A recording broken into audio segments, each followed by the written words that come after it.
I matched with this woman on Bumble last spring, and to this day, I still don't know who I actually met that night. Her name on the app was Rachel. She looked normal in her pictures, nothing crazy or overly edited, just a cute brunette who worked in marketing and liked hiking. We talked for a few days and she seemed down to earth. No weird messages or vibes. She didn't push for anything and she actually wanted to go slow. Honestly, it felt refreshing compared to the other matches. After about a week of talking, we agreed to meet up for dinner on a Wednesday night. She picked a restaurant in a quiet part of town. A little nicer than the places I usually go, but nothing too crazy. When I got there, I texted her that I parked. She didn't answer. I waited at the entrance, checking my phone every couple minutes. 10 minutes went by, then 20. I thought maybe she got stuck in traffic. I messaged again saying I was inside by the hostess stand. I started getting a little embarrassed. It looked like I was getting stood up. The hostess asked if I wanted a table and I told her I was waiting for someone. She told me no one under the name Rachel had checked in. Now, 30 minutes passed and I was about to leave when a guy came in and walked straight up to me. He was maybe mid-40s, scruffy, kind of heavy, wearing a black hoodie. He asked me if I was Jake. My name wasn't on the reservation, so it caught me off guard. I told him yes, and he said he was Rachel's brother. He told me Rachel wasn't feeling well, but she still wanted to meet me, and she asked him to pick me up and bring me to their place since it was really close and she didn't want to cancel. The whole thing already sounded weird, and I asked why she didn't text me that. He said she tried, but her phone died, and she didn't really want to bail on our date. His tone was calm and polite, and he didn't seem aggressive or anything, but this was just a little off. I asked where she lived, and he said just a few blocks over and that driving would be easier because the sidewalks were icy. I stood there debating it. A part of me felt like a jerk if I refused, like maybe she really was sick and embarrassed, but the other part of me felt like nothing about this was normal. I told him I was fine walking. I asked for the address. He said it would be better if he showed me. That's when something in my stomach told me not to go. I told him I'd rather reschedule and I started walking toward the door. He stepped in front of me, not aggressively, but just enough to block my path. He said Rachel would be upset and that she specifically asked him to bring me. I told him I'd text her later. He stared at me for a few seconds, then stepped aside and said, "Have a good night," in a tone that sounded more like a warning than anything else. I left the restaurant fast and got into my car. I locked the doors immediately. As I pulled out of the parking space, I saw him standing outside the restaurant watching me. I drove away thinking that was the end of it and maybe it was just some weird misunderstanding. Later that night, around 11 p.m., my phone buzzed. It was a message on Bumble from Rachel's profile. It said, "Why didn't you come?" I replied that her brother came to the restaurant and told me she was sick. She answered instantly, saying she didn't have a brother. All I could think was, what? I told her exactly what happened and she stopped responding. I figured maybe she was freaked out too. I tried to sleep after that, but around 1 a.m. I got a notification that someone was trying to log into my email, then my bank app, and then my Instagram, all within minutes of each other. I changed my passwords and turned on every security feature I could. I didn't quite connect it to Rachel's situation at first. The next morning, I checked Bumble to see if she had replied, but her profile was gone, completely deleted. Around noon, I got a text from an unknown number.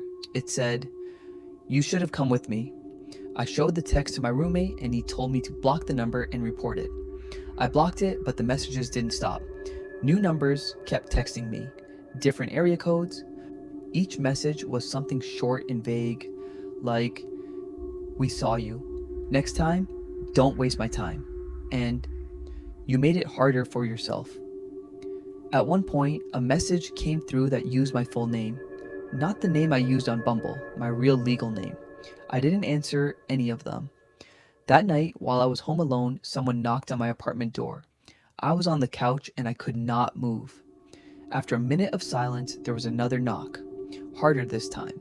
I thought about calling the police, but it had only been 2 knocks and I didn't want to sound paranoid. I looked through the peephole. No one was there. The hallway was empty. I stepped back and waited. After a few seconds, I heard heavy footsteps walking down the stairs.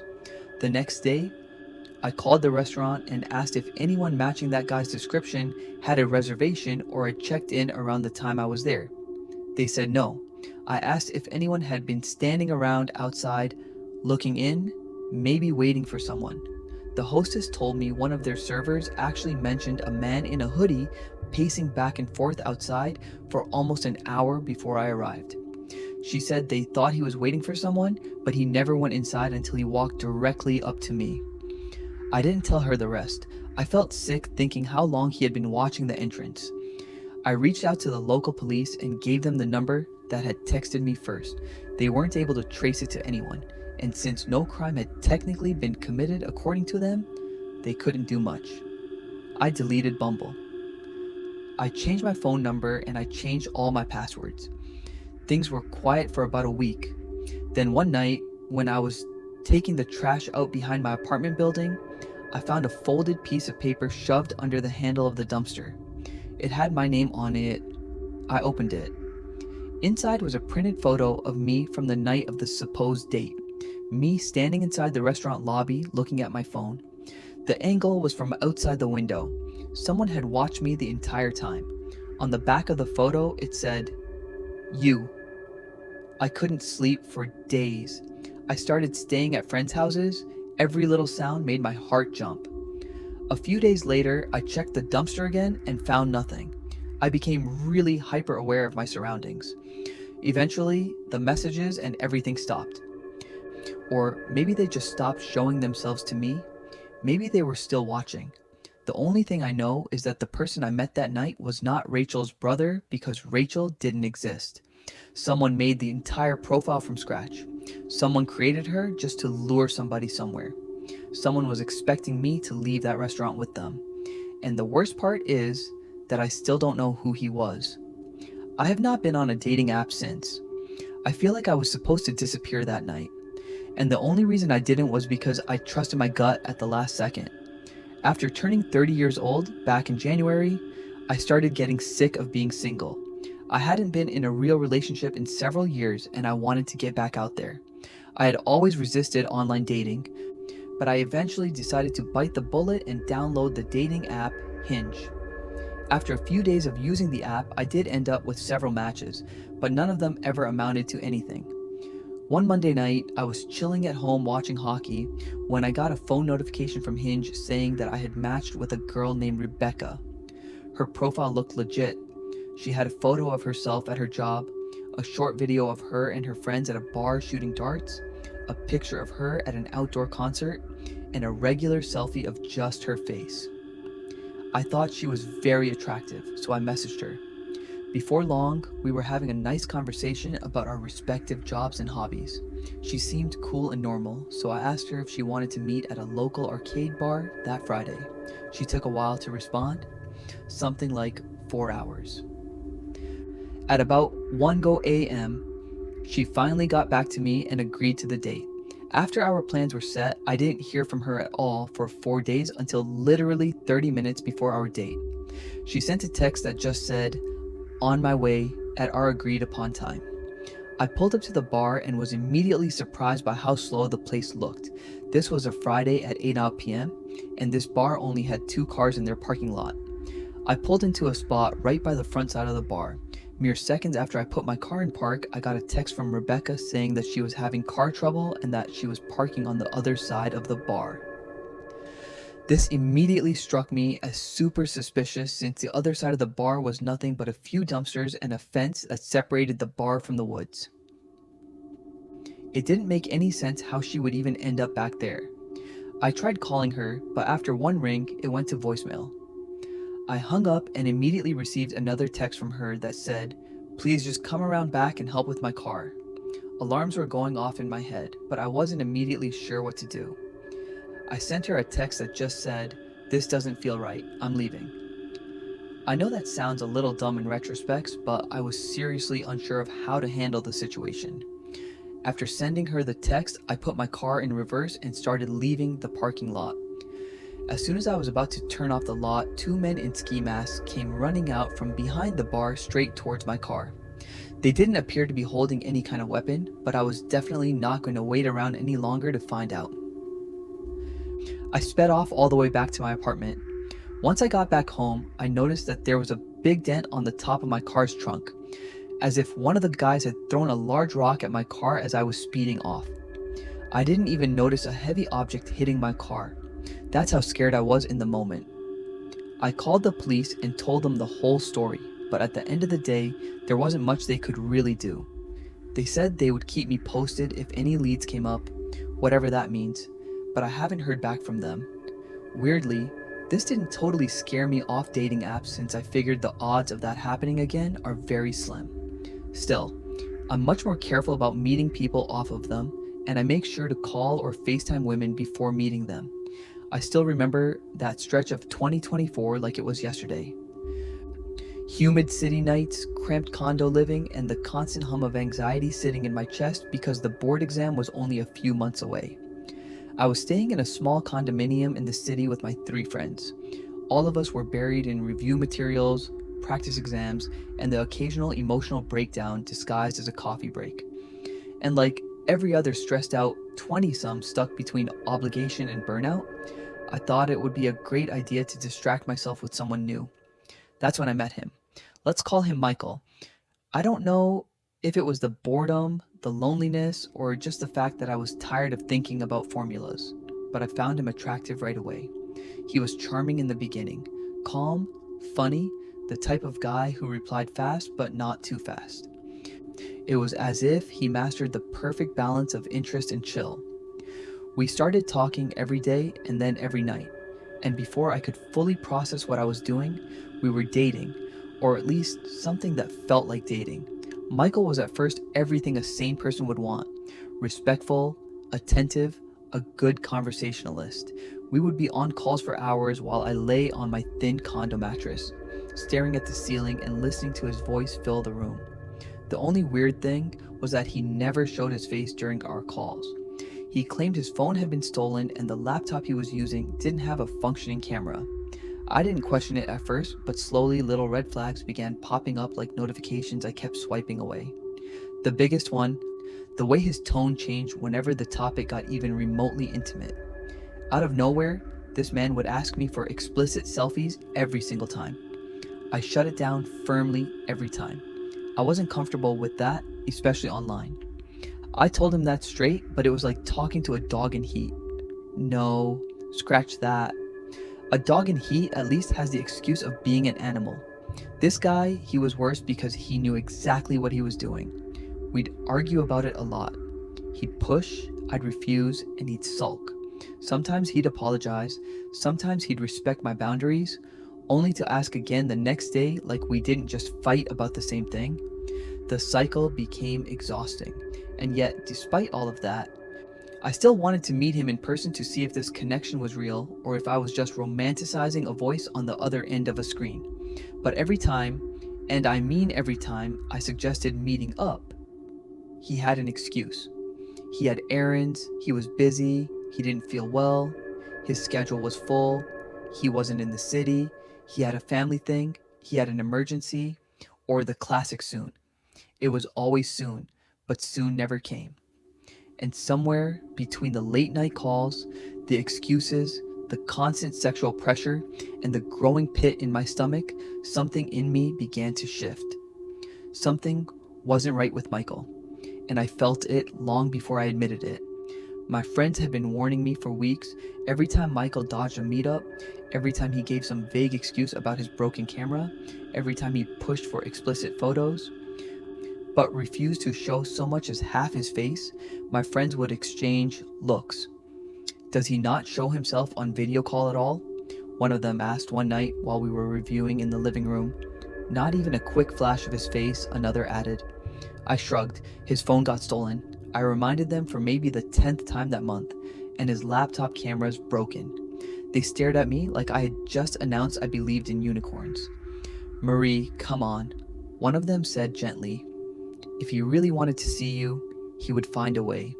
Even a 10-year-old laptop has a camera. Something's off. I knew they were right.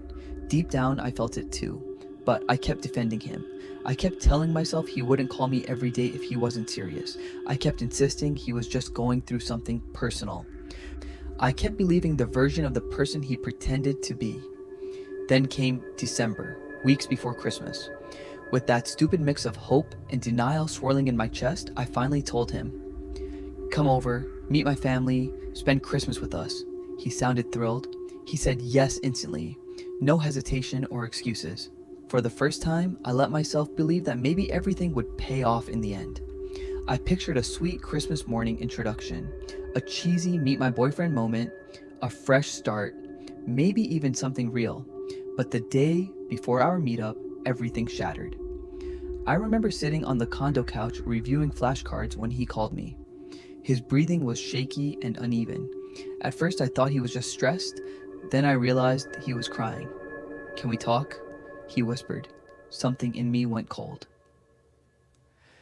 It took a while for him to choke it out, but when he finally did, the words hit me like a punch straight to the stomach. "On the Catfish." My heart dropped. He confessed everything. The photos fake, taken from an Indonesian influencer he'd been pretending to be. His name fake, his work fake, his nationality. He lied about everything. My head was spinning so hard I thought I would throw up.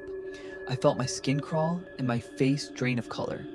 It was like he peeled off a mask I didn't even know he was wearing. And then, because apparently the universe wanted the moment to be even worse, he sent me a picture of his real face. He claimed he didn't lie about being 24, but honestly, I've seen uncles in their late 30s who looked younger than him. In that moment, my brain connected all the dots. The way he pushed for explicit photos, the way he'd get sulky and aggressive when I refused, the way he'd avoid meeting up. Knowing what he really looked like, what he really was, made all his past behavior 10 times more uncomfortable. When I told him I wanted to break up, he snapped. He said, "So you're just like the other girls. You only liked me because of the pictures of the guy I used. You never cared about me. You're no different." I was stunned. He lied to me, deceived me, manipulated me. Yet somehow I became the villain. He ranted and I cried. He blamed me, then he apologized, and then he begged. He guilt-tripped like a full cycle of emotional manipulation condensed into 30 minutes. And then came the most unhinged part of it all. He said, "Please, just let me stay with your family on Christmas. I already told my parents I won't be home. I have nowhere else to go." I stared at my phone in disbelief. Absolutely not. I muted him. I ignored every message, blocked the numbers, refused to let his chaos bleed into my holiday. And I had a peaceful Christmas with my family, the kind of Christmas I needed. But if things had truly ended there, I wouldn't be writing this because Michael didn't stay gone. He didn't accept the breakup. He didn't disappear quietly. And the worst part was still coming. For almost a year, life felt normal again. I focused on myself, my hobbies, and my friends. I became active on Instagram again, something I had stopped doing while dealing with the emotional fallout of Michael's lies. I started posting selfies, little life updates, even some cosplay photos I was proud of. It felt good to exist online without feeling watched.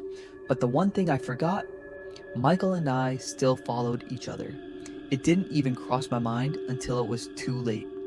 One night after posting a few stories, nothing dramatic, just a selfie and a behind the scenes of a new cosplay, I got a notification. One message request, "Michael," he replied to my story. "Hey, how have you been?" Just reading his name made something cold crawl up my spine. I didn't open the message.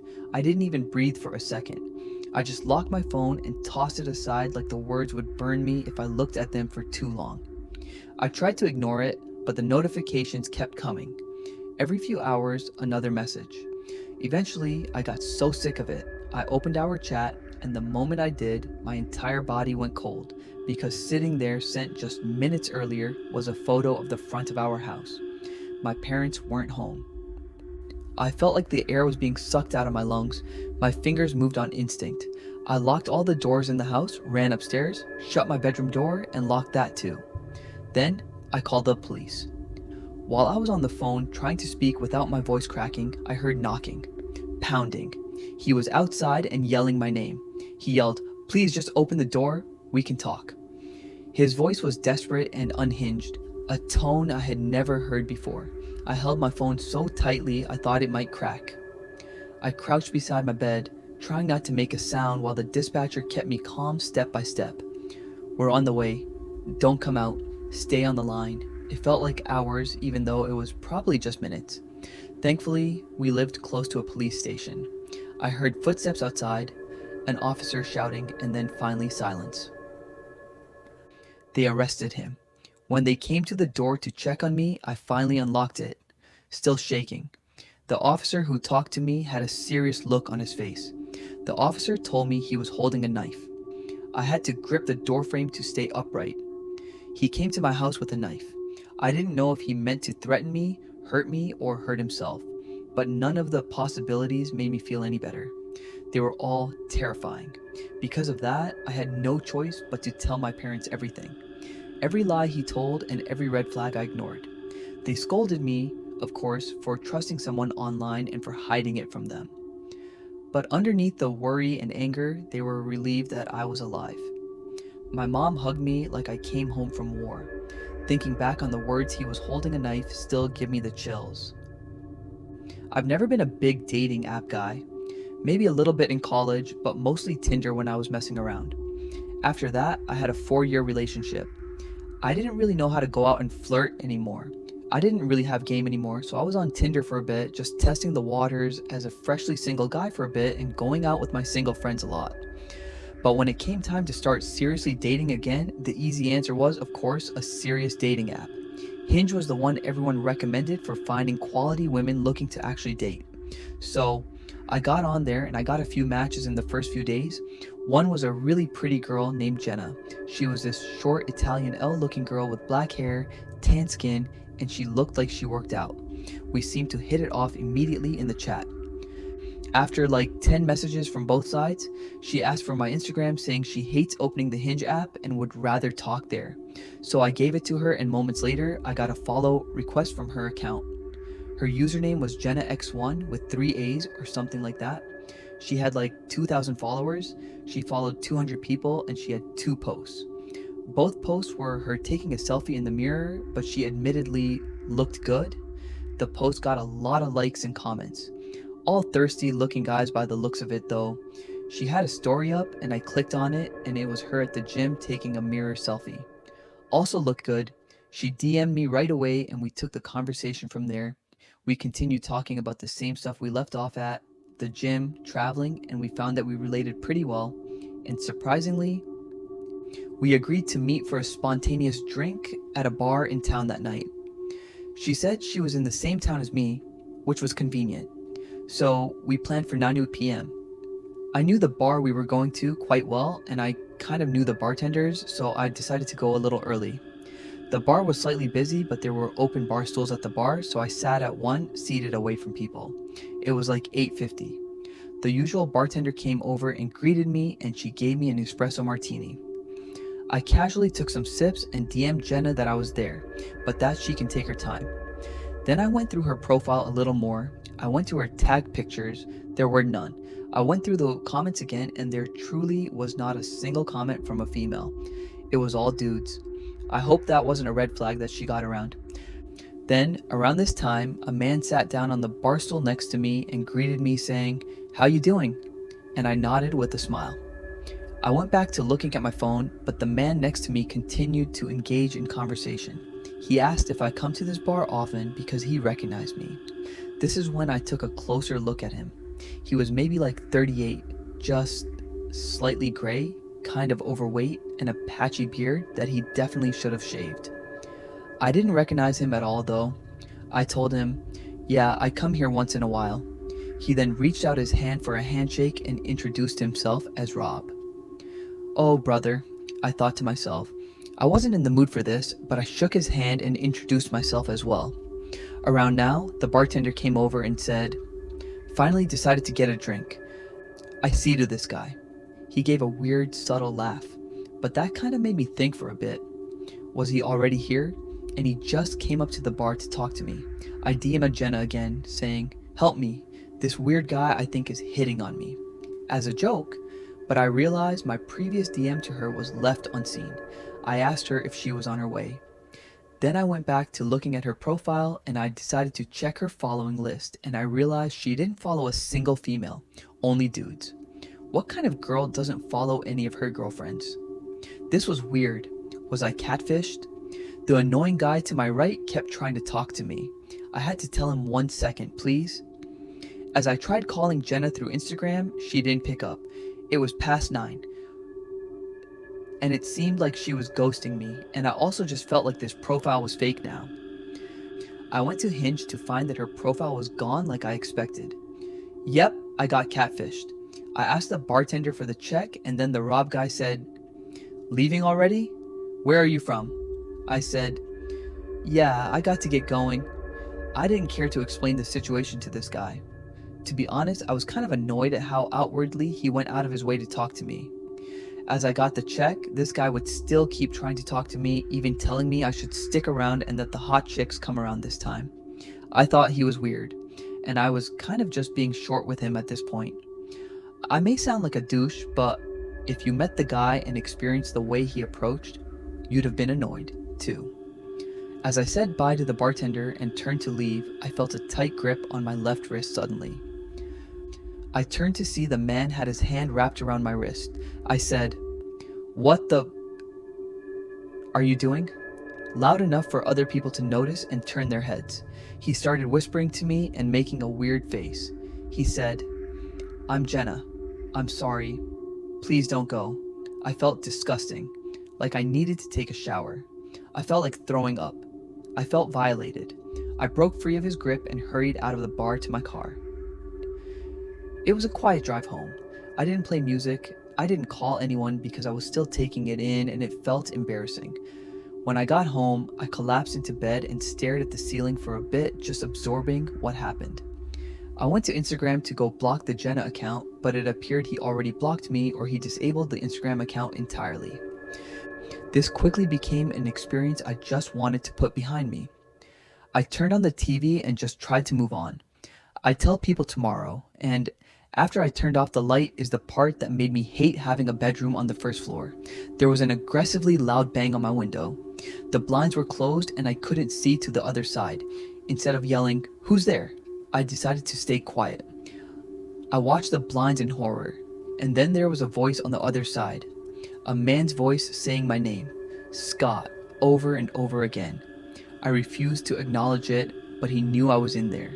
He could see the light of the TV. He might have followed me without me realizing. He just kept saying Scott. He had to have said it like 10 times before it stopped. I stayed in my bedroom the rest of the night, and the next morning I lifted the blind to see this. A note on the other side of the glass saying, "I'll be watching you." I didn't leave my apartment the rest of the weekend. I moved a few days later.